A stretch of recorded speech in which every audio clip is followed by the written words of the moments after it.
Je crois que l'élément essentiel de la condition humaine est le sens du sacré.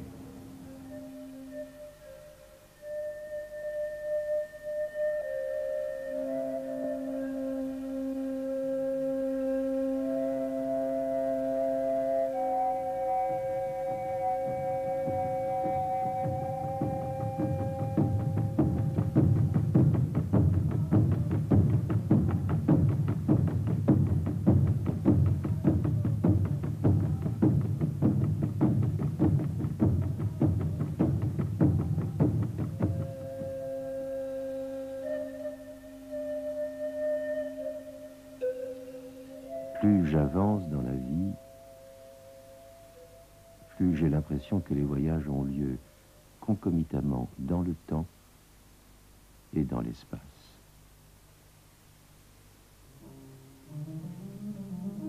Un paysage, une rue, un événement ont certes leur fraîcheur et leur charme, mais ils déclenchent en même temps d'innombrables souvenirs.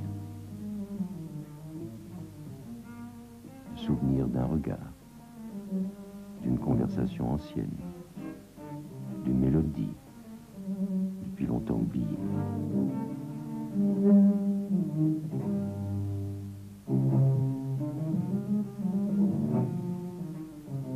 D'une certaine manière, quand je parcours des espaces géographiques familiers ou inconnus, je voyage en même temps dans le passé, dans ma propre histoire.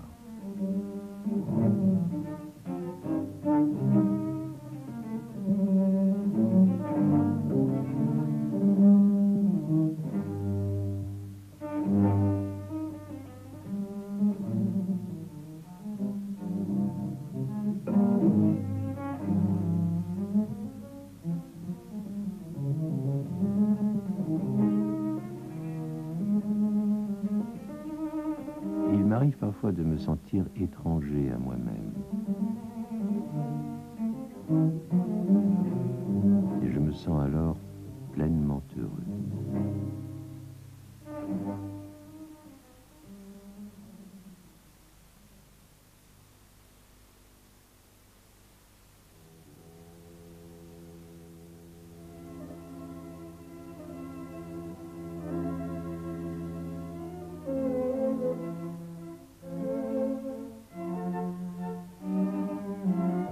Un soir, sur les bords de la Seine, entre le Châtelet et le Louvre, je revivais des moments isolés de mon passé.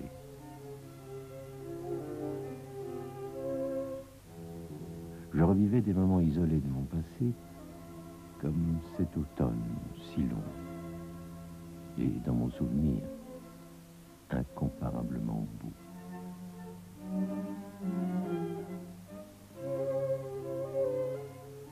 Il me semblait commencer une vie nouvelle. Même Paris me paraissait neuf, alors que je le découvrais au cours de mes longues promenades avec Christinelle.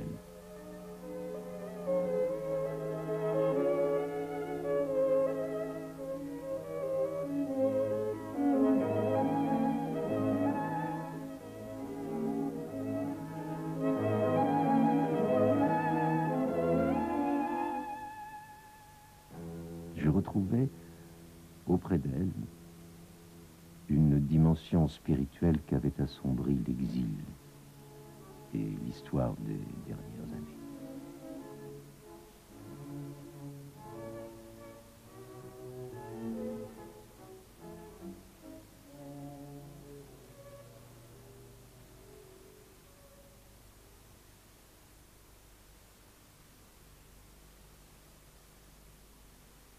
Mircea Eliade est né en Roumanie, à Bucarest, le 9 mars 1907.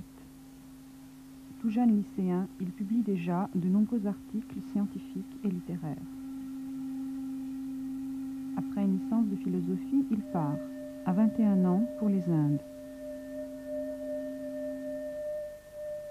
Durant 3 ans, Eliade étudie le sanskrit à Calcutta, avec le professeur Dasgupta, et dans un ashram himalayen, pratique le yoga avec Shivananda. De retour en Roumanie, il soutient son doctorat de philosophie et devient, en 1933, l'assistant universitaire du grand philosophe Nae Ionescu. Les cours d'Héliade portent aussi bien sur la métaphysique d'Aristote que la philosophie indienne ou celle de Nicolas de Cusa. En 1940, Mircea Eliade quitte Bucarest pour Londres, puis Lisbonne et enfin Paris.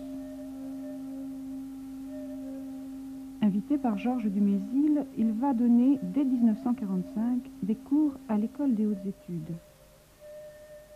Il publiera ensuite le traité d'histoire des religions, technique du yoga, le mythe de l'éternel retour.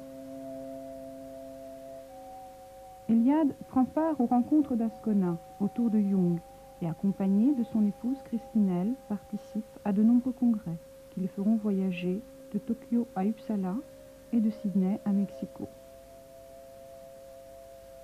Invité à l'université de Chicago en 1957, il y devient directeur du département d'histoire des religions. Docteur honoris causa d'une dizaine d'universités, membre de 5 académies, Mircea Eliade va accomplir son œuvre par la direction de l'Encyclopédie des religions, somme monumentale en 16 volumes, rédigée par 1500 chercheurs et universitaires.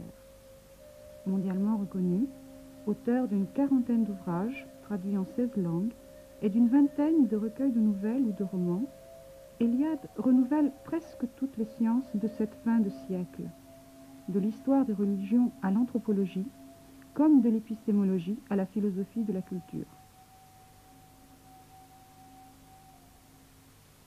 La grande découverte a été, et ça c'est l'œuvre du XXe siècle, la découverte de la cohérence, de la noblesse, de la logique interne et de la structure métaphysique des cultures archaïques, des cultures soi-disant primitives.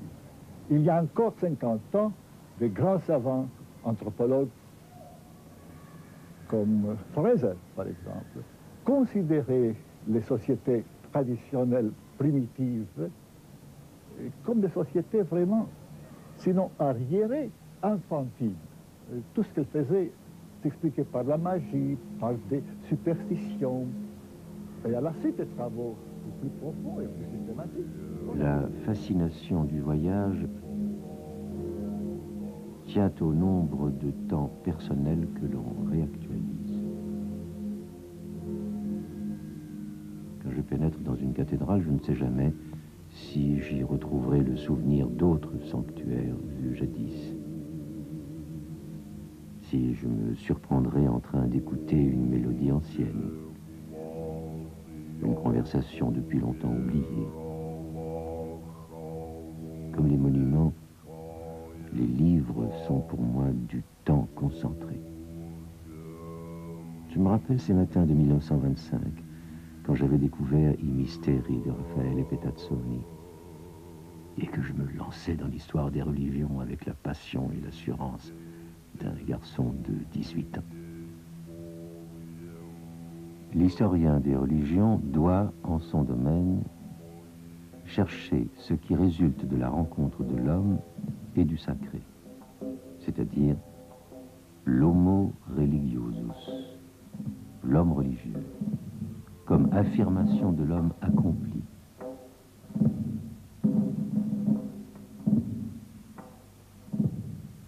Pour moi, la discipline, histoire de religion,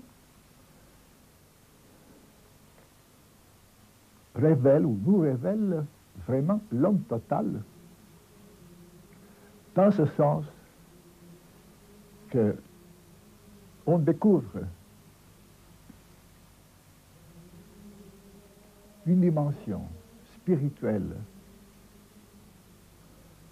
même chez les peuples les plus archaïques, qui se continue à travers toute l'histoire des religions. D'abord donc une sorte de réalisation presque expérimentale de l'unité du genre humain, non en tant qu'espèce biologique, espèce zoologique, mais en tant qu'être humain, esprit. Le même esprit qui travaille et qui crée en Australie, aussi bien que chez les derniers mystiques et théologiens de l'Occident.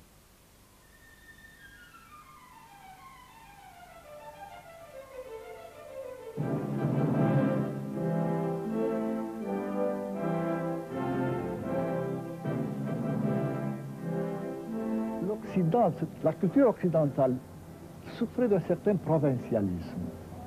Tout commençait avec l'histoire de l'Ancien Orient, et puis venait la Grèce, Rome, et puis l'histoire de l'Occident, l'histoire culturelle, spirituelle, mais aussi l'histoire de l'Occident. Je crois que la découverte des sociétés archaïques, des soi-disant primitifs, a joué un rôle considérable dans l'ouverture de l'esprit pour nous, intellectuels de l'Occident.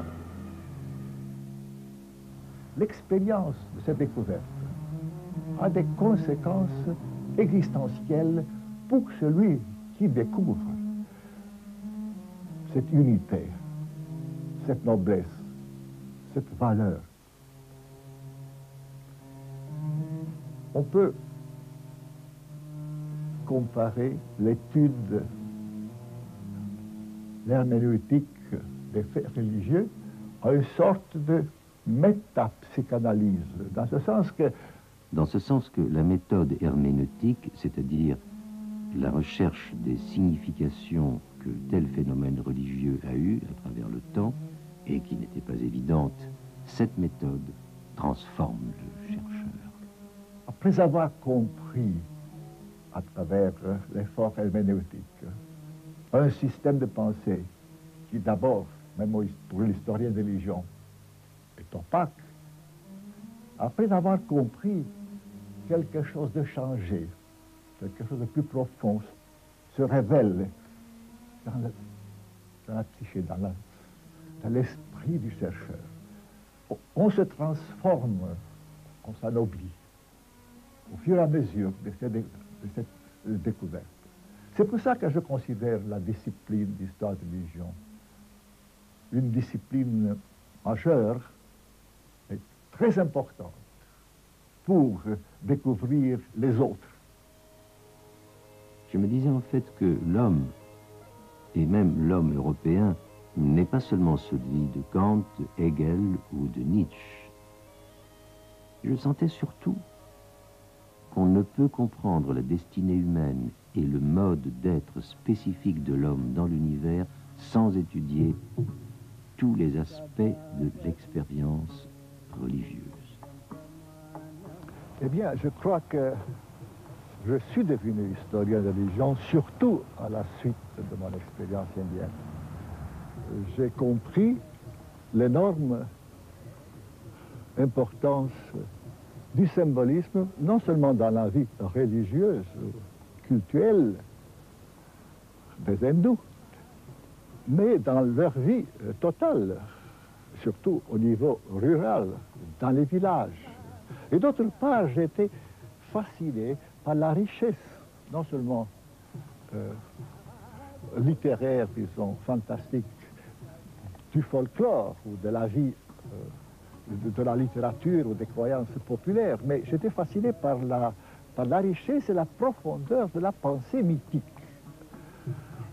Non dans le grand mythe ou la grande mythologie indienne, mais dans les diverses mythologies locales, populaires, qui étaient l'expression des sociétés archaïques qui avaient précédé les Ariens, les Indo-Européens dans l'Inde.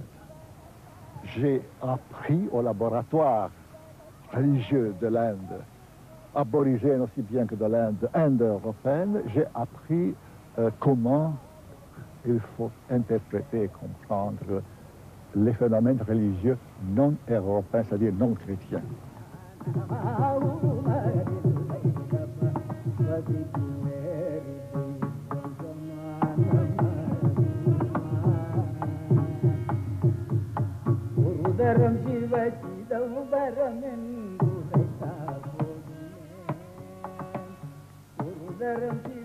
Mais en rentrant, après l'expérience de 3 ans, en rentrant des Indes, j'ai compris l'importance d'avoir, non seulement d'être quelqu'un né et éduqué dans la zone carpato-danubienne, c'est-à-dire en Roumanie, mais aussi j'ai compris l'importance de notre tradition populaire, notre, je dis, du sud-est européen, pas des cultures rurales et le folklore traditionnel qui était encore, chez nous encore, assez vivant, et qui était pas mort, mais un peu en sommeil dans l'Europe occidentale.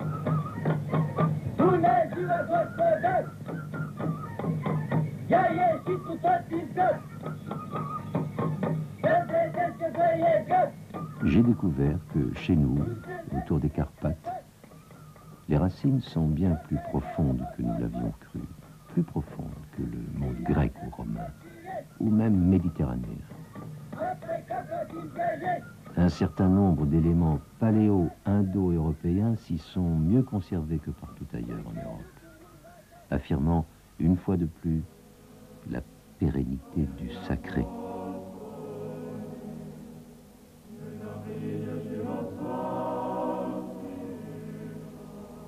Le sacré, l'élément essentiel de la condition humaine. Je crois que l'homme s'est constitué en tant que tel, plus exactement son mode d'être dans le monde, et d'être religieux, c'est-à-dire avoir l'expérience du sacré.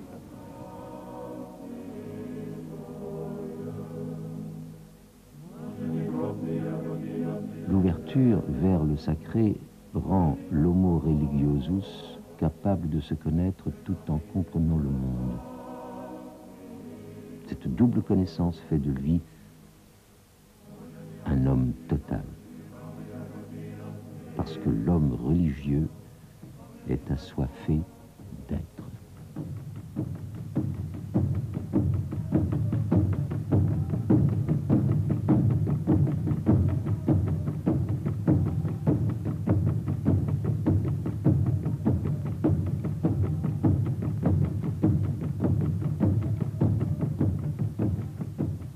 Total, qui se révèle à la suite des analyses, les études, les herméneutiques des historiens de religion, présente non seulement le Homo sapiens, le Homo faber, et l'homme esthétique, et l'homme qui danse, et l'homme qui fait l'amour, et l'homme qui travaille, mais aussi le Homo religiosus, donc l'homme qui a une expérience et une imagination et une conception de structure religieuse.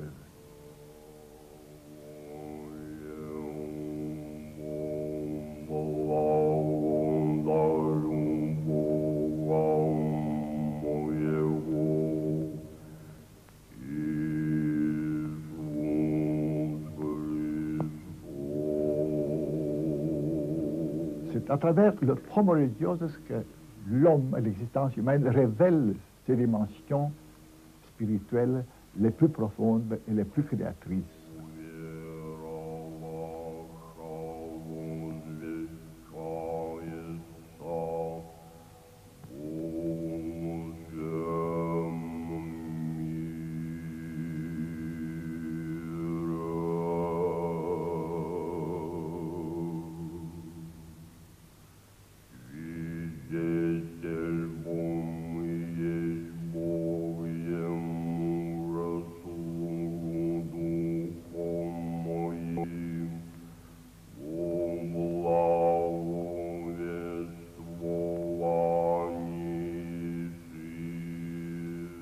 On a vu que cet homme total, qu'on le trouve en Australie aussi bien qu'en Méditerranée classique, est un homo religiosus, c'est-à-dire que pour lui, le sacré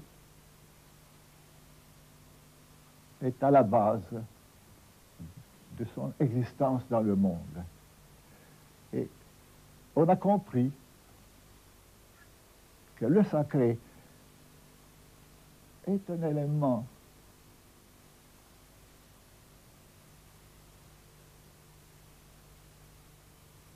de la structure de la conscience, et non pas un stade seulement, un stade de l'histoire de cette conscience. On a compris que vivre en tant qu'être humain est en soi un acte religieux, car l'alimentation, le travail, la sexualité, le jeu, tous ont une valeur sacramentaire. Autrement dit, être, ou plutôt devenir homme, un homme, signifie être religieux.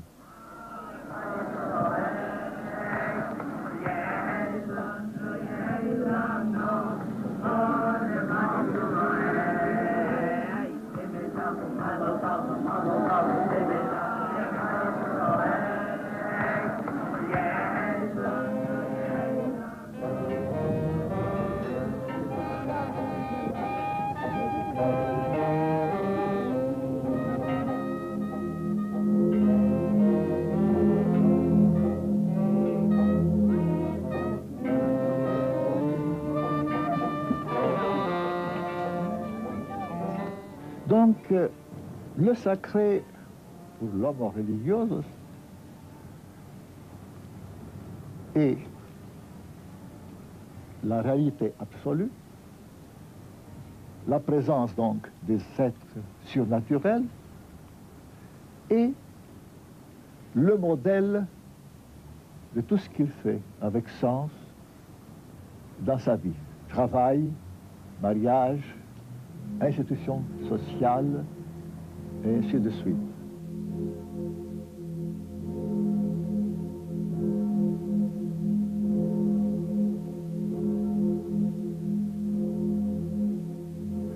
Le travail, c'est un rituel, parce que le travail imite un modèle qui a été révélé aux ancêtres par des êtres surnaturels.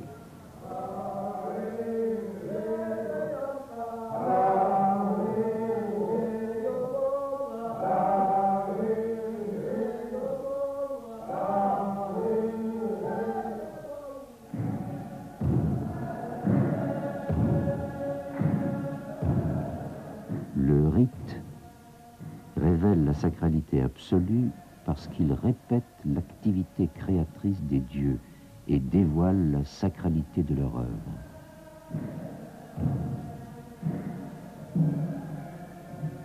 Les rites et les symboles réalisent la solidarité permanente de l'homme avec cette sacralité.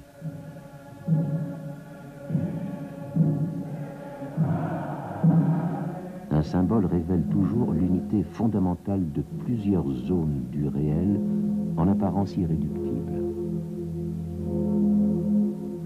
Le symbolisme constitue un problème très important, non seulement pour la compréhension de certaines religions archaïques ou orientales.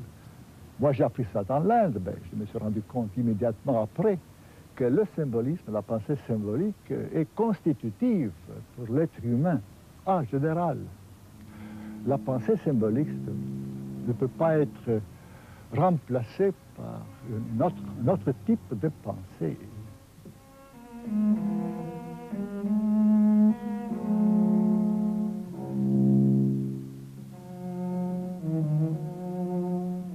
C'est à travers les symboles que l'homme, n'importe quel homme, même l'homme contemporain, bien qu'il ne se rende pas compte, à travers le symbole que l'homme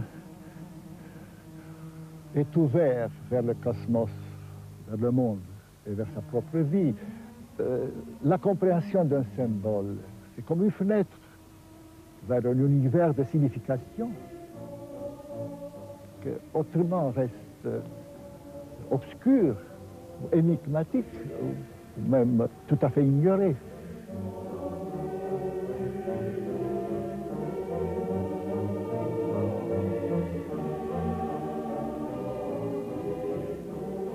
Ainsi se réalise la réintégration dans un cosmos organisé.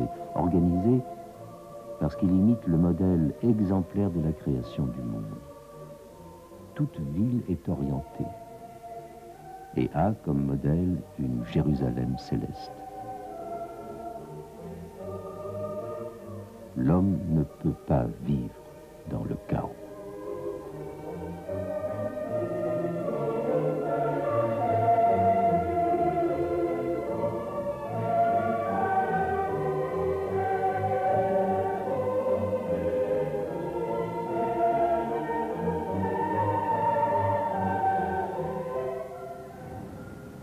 La maison, l'habitation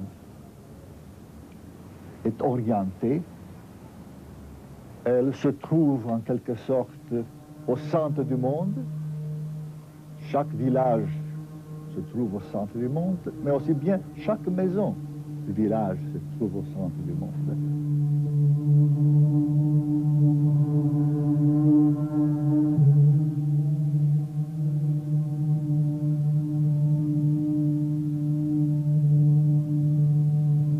Parce que la maison, ou la tente, la hutte, aussi bien que le village, et plus tard le temple et la ville, sont créés d'après un modèle exemplaire et d'origine, disons, divine, transhumaine. L'organisation d'un espace autour d'un centre équivalait à la fondation d'un monde autour d'un axis mundi, qui mettait ainsi en communication le ciel, la terre et les régions inférieures. Vous voyez que tout ceci présuppose déjà l'idée que le monde a été créé, donc le mythe cosmogonique explique, ou plutôt raconte comment le monde est venu à l'être, que l'homme a été créé.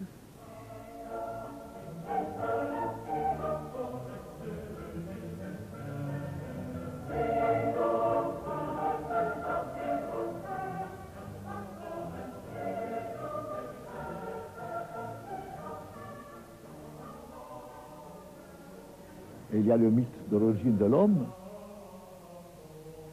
et puis l'histoire sainte, l'histoire mythologique de l'homme.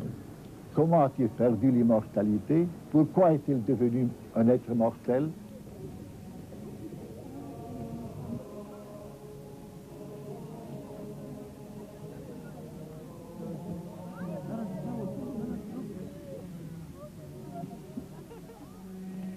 Tout rite, tout système rituel est le moyen par excellence utilisé depuis toujours par l'homo religiosus pour sanctifier sa propre vie, pour lui donner un sens, pour répondre à sa profonde nostalgie du monde divin.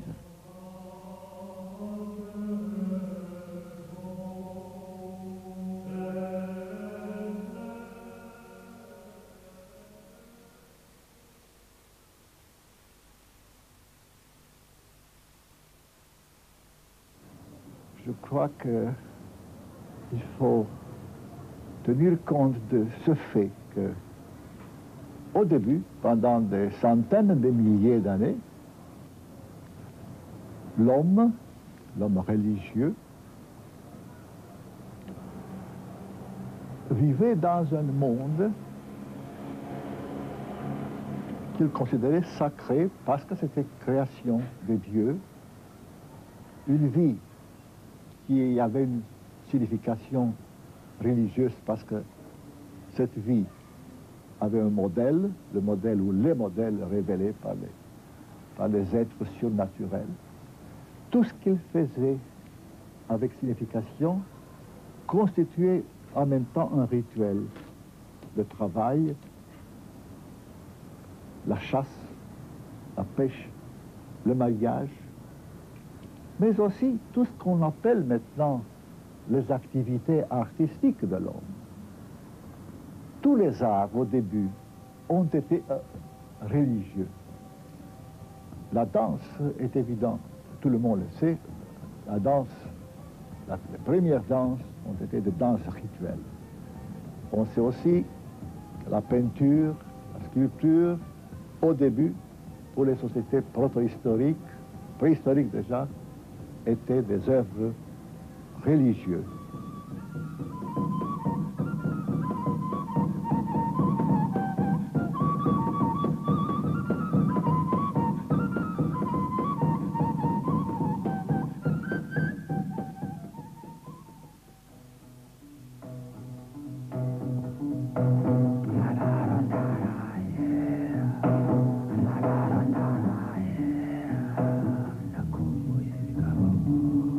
Au début, la narration était une narration avec une certaine valeur religieuse. L'exemple le plus célèbre, le chaman racontait, après son voyage extatique au ciel ou sa descente aux enfers, toujours une expérience extatique, il racontait les aventures, les épreuves qu'il a subies pour pénétrer aux enfers.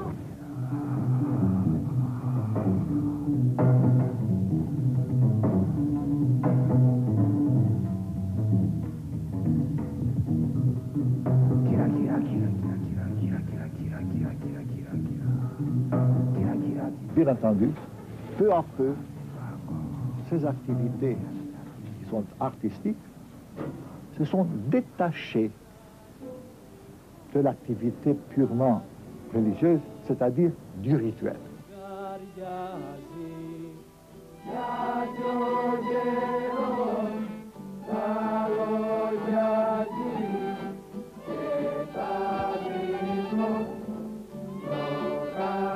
Il y avait des danses rituelles, mais il y a aussi des danses qui sont détachées et qui pouvaient être dansées, pas uniquement à l'occasion d'une certaine cérémonie religieuse.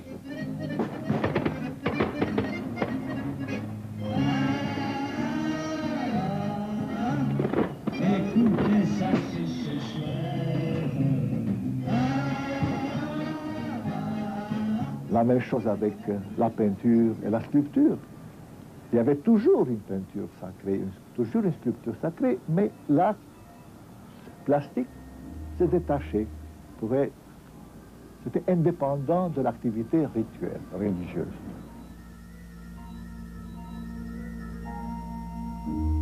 Ainsi, dans les arts comme toutes les autres activités de l'homme, le sens de la religiosité cosmique s'obscurcissait.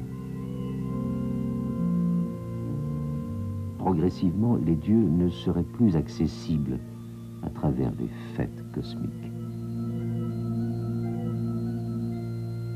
L'affaiblissement de ce temps cyclique impliquait un danger, celui de le transformer en un temps historique, linéaire, c'est-à-dire irréversible. Peu à peu, surtout après la grande révolution achevée par le monothéisme juif, surtout par les prophètes, qui ont désacralisé le cosmos. Dans ce sens que les prophètes, vous vous rappelez, se sont rebellés contre les cultes orgiastiques. Et ils ont fait l'effort que le christianisme a poursuivi d'évacuer le sacré du cosmos, ou plus exactement, d'évacuer les dieux.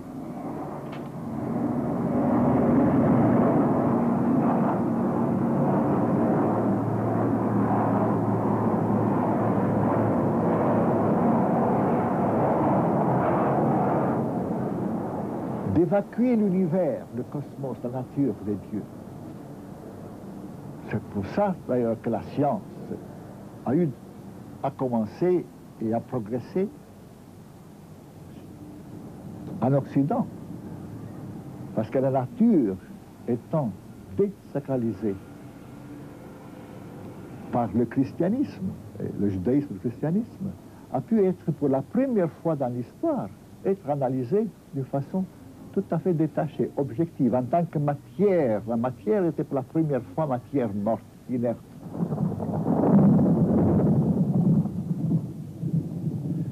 on a fait cette coupure qui a commencé, comme vous le savez, après Newton. Ce n'est pas la faute de Newton, parce que Newton était un très grand alchimiste. Et tout ce groupe de savants qui ont fondé la science moderne croyaient dans la possibilité d'unir le christianisme, le judéo-christianisme, la philosophie grecque, c'est-à-dire Platon, l'alchimie et la nouvelle science, c'est-à-dire la mécanique découverte par Newton. Et tout a tombé, tout a été changé par l'énorme progrès industriel de la technologie. Je crois que ce n'est pas une explication totale, parce que je ne crois pas que c'est seulement ça. C'est le fait que, commençant avec la désacralisation du cosmos, on a fini par croire dans la possibilité de répéter les créations cosmiques.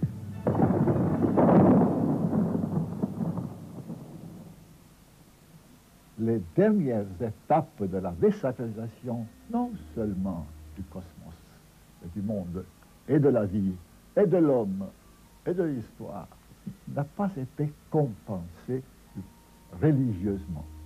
On a proposé d'autres théories, d'autres idéologies, d'autres espoirs, d'autres idéologies surtout. Et c'est à partir de ce moment qu'on peut surprendre les structures de l'homme moderne. Donc, l'existence humaine sans signification, l'homme qui vit dans une nature sans modèle, sans créateur, sans objectif. Et on est arrivé donc à ce type de nihilisme, si vous voulez, que Nietzsche avait déjà annoncé quand il parlait de la mort du Dieu. Et nous assistons maintenant à la crise de l'homme moderne.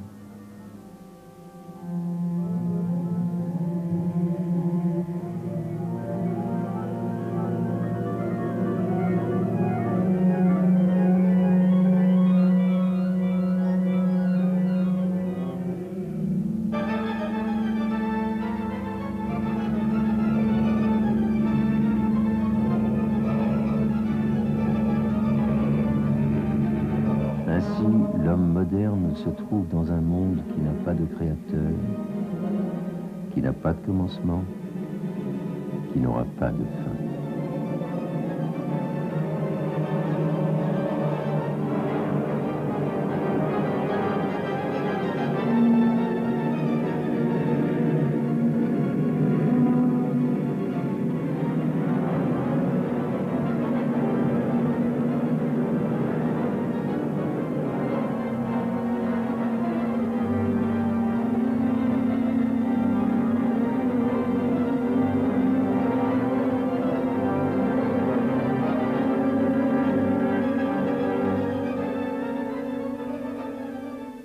L'homme moderne, ou ceux qui ont refusé l'expérience religieuse en tant que possibilité de connaissance, ils ont refusé aussi les structures mentales, les structures spirituelles d'une religion.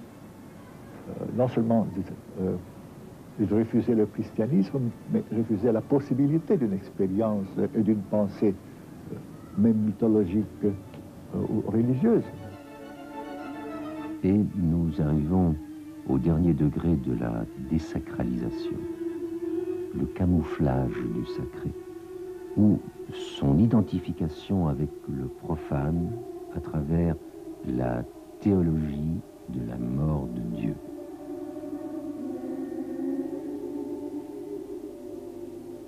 Théologie de la mort des dieux. On peut le discuter, je ne veux pas le discuter. La chose qui me semble importante du point de vue d'un historien de religion, c'est qu'on a essayé, par désespoir, mais aussi par un certain optimisme profondément enfui dans l'être humain, de répondre à un monde désacralisé et religieusement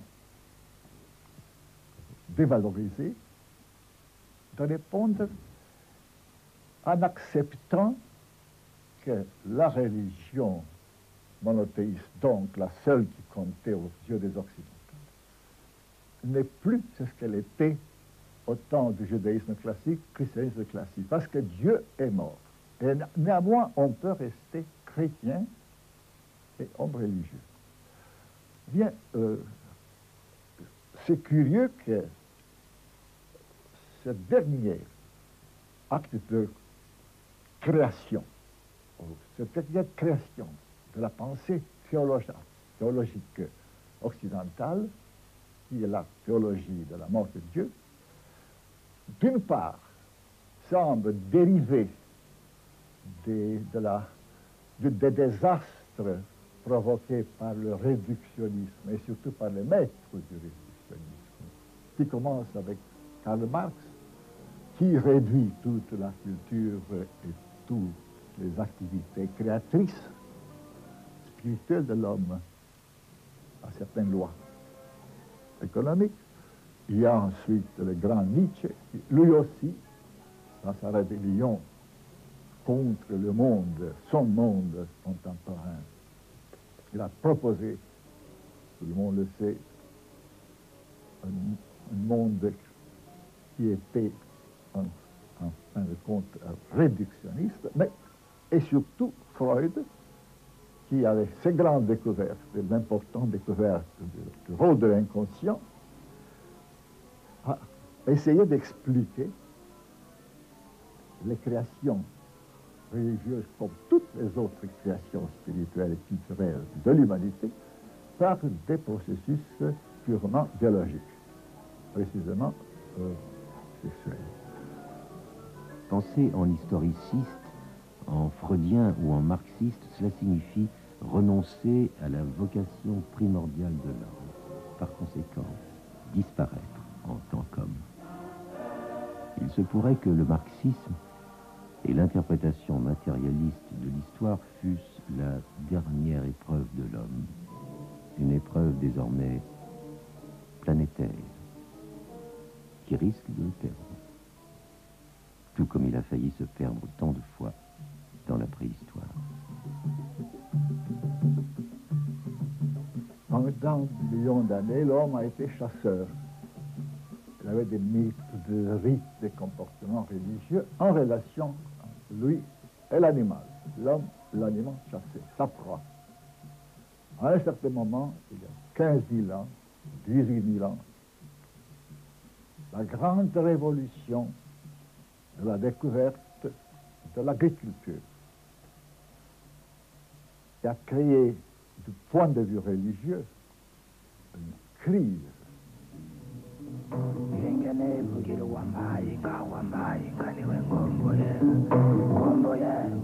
La même chose se passe maintenant avec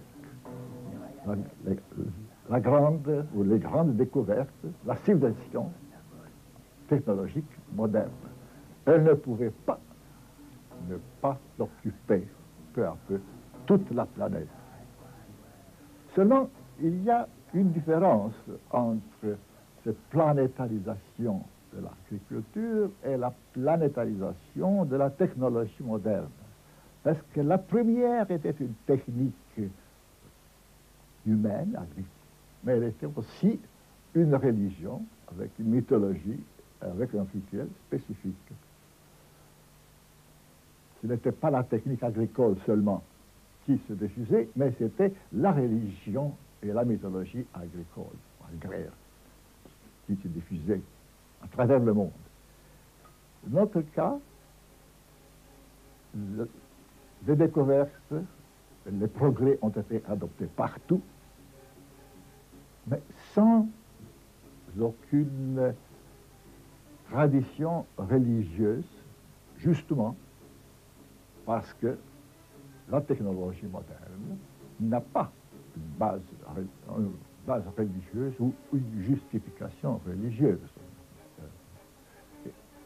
Moi, je n'accuse personne, mais je crois que les théologiens chrétiens n'ont pas été à l'auteur de leur mission, n'est-ce pas, depuis 2 siècles. C'est-à-dire, ils n'ont pas essayé de donner le sens qu'ils avaient aux sciences, même aux sciences les plus visiblement, disons, matérialistes. La la technologie.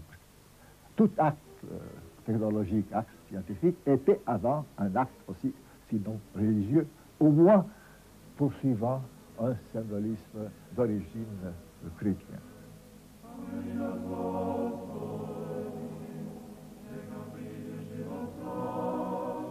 À mesure que l'homme moderne, malgré la mort de Dieu, redécouvre la valeur sacramentaire de l'être, il retrouve un mode d'exister qui le protège contre le nihilisme historiciste sans l'expulser de l'histoire. Ainsi, une nouvelle perspective s'offre à lui grâce à la redécouverte de l'homo religiosus, parce que le sacré est saturé d'être. D'ailleurs, une société areligieuse n'existe pas encore, ne peut pas exister. Si elle se réalisait, elle périrait au bout de quelques générations de neurasthénie ou par un suicide collectif.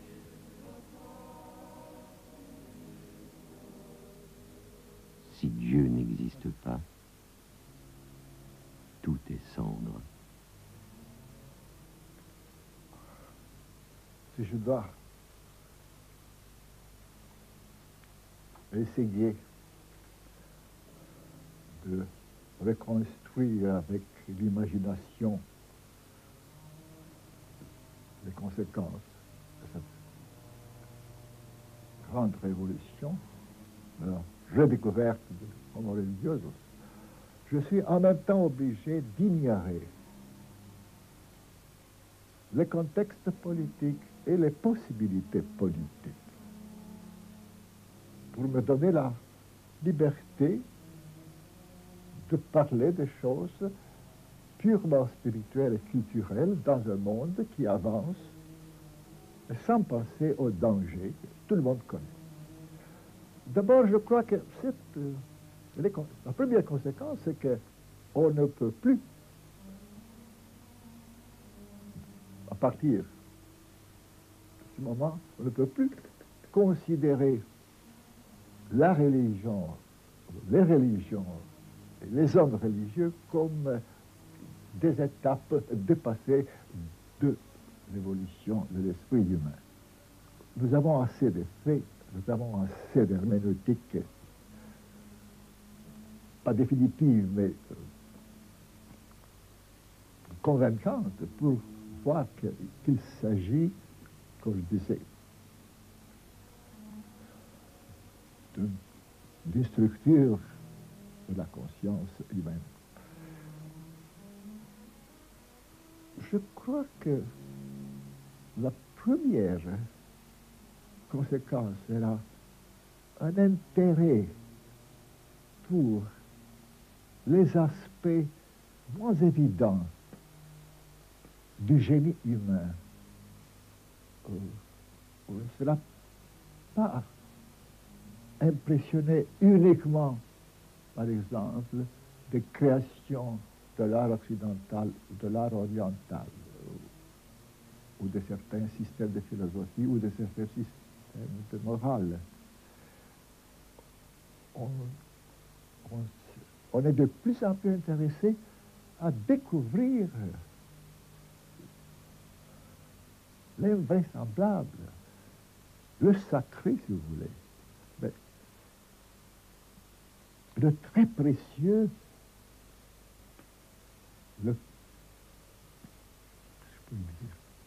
tout près de chez nous, tout près de nous. Une fois assimilé la capacité de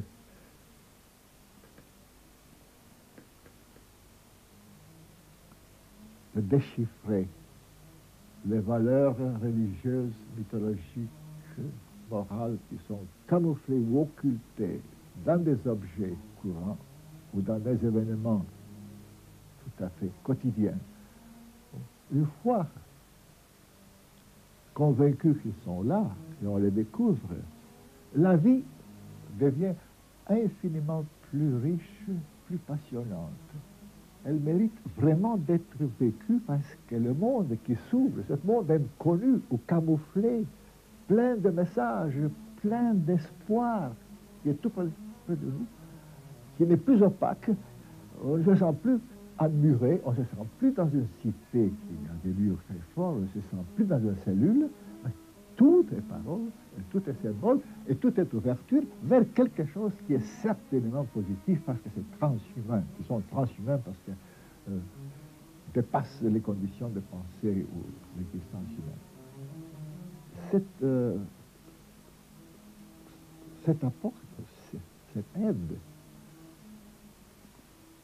encouragera, j'en suis sûr, comme réaction surtout contre le nihilisme d'une certaine jeune génération, encouragera pas de l'optimisme de type naïf bourgeois ou romantique, mais de la foi dans un monde qui commence à être à peine connu dans ses valeurs ultimes, que le voyage dans la Lune, c'est une chose très intéressante, mais et on est heureux qu'on est arrivé là, mais comprendre la signification des mythes, des symboles, des événements religieux et surtout les révélations qui sont données par les objets, par des êtres, ouvre des perspectives et donne la possibilité de connaître des niveaux d'existence, des niveaux de réalité qui étaient avant scellés, qui étaient occultés, scellés, inaccessibles. Je dis que c'est un optimisme parce que le monde ne sera plus le monde opaque, sans signification, tragique, purement tragique, même la tragédie n'a plus de sens dans ce monde terrible, le monde de certains philosophes et écrivains. Ça sera une des conséquences qui sera importante aussi, et peut-être surtout pour l'existence humaine personnelle de chaque homme. Mais je crois qu'une telle perspective, une telle ouverture, sera aussi une source qui n'était pas soupçonnée jusqu'à présent, une source de créativité. Je dis créativité culturelle, c'est-à-dire à partir de la géométrie jusqu'à la poésie pure, et à partir de l'érudition, de l'érudition philologique jusqu'à la grande musique. Je crois que la créativité sera, je ne peux pas dire absolument renouvelée, mais radicalement renouvelée. On se considère à la fin d'une époque, peut-être on est à la fin d'une époque culturelle, mais justement à la suite des conséquences indirectes et presque qui passent inaperçues parfois. La découverte de c'est ce que la découverte de l'homo religiosus nous a aidé à comprendre dans la condition humaine et dans le sens de l'histoire humaine. Cette découverte, les conséquences, une des conséquences sera que la créativité de l'esprit humain aura des ouvertures et des expressions, je crois, nouvelles. Bon, tout est nouveau, là, bien, mais des créations que personne ne soupçonne maintenant. On parle toujours de la fin de la philosophie, de la fin des mathématiques. J'attends, j'envie la nouvelle génération, ceux qui sont là, j'attends une époque de créativité culturelle absolument unique dans l'histoire récente des 3 siècles du monde occidental, c'est-à-dire de la planète, mais du monde occidental, parce que la crise est plus profonde ici qu'ailleurs. Oui, on peut appeler ça optimisme, je crois qu'il s'agit plutôt d'un réalisme. Je ne crois pas qu'une telle découverte de l'homo religiosus peut rester sans conséquences à la fois existentielles et créatrices, culturelles. La stérilité, l'ennui, l'idée de la décadence et de la fin, ces symptômes qui sont encore contemporains, mais qui étaient à la mode il y a 30 ou 40 ans, je crois que seront abolis par le simple fait que les ouvertures pour d'autres mondes spirituels, d'autres univers imaginaires cette ouverture ne peut pas rester sans résultat, sans effet. Donc on peut dire, je suis optimiste.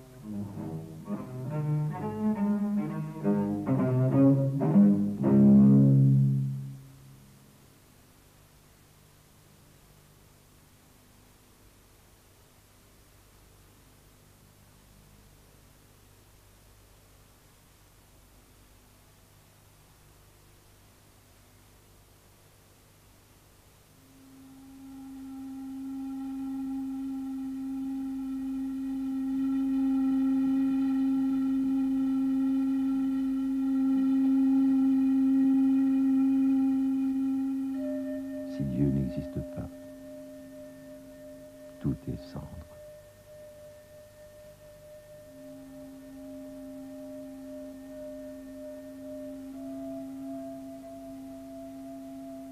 Toute existence est prédestinée au passage.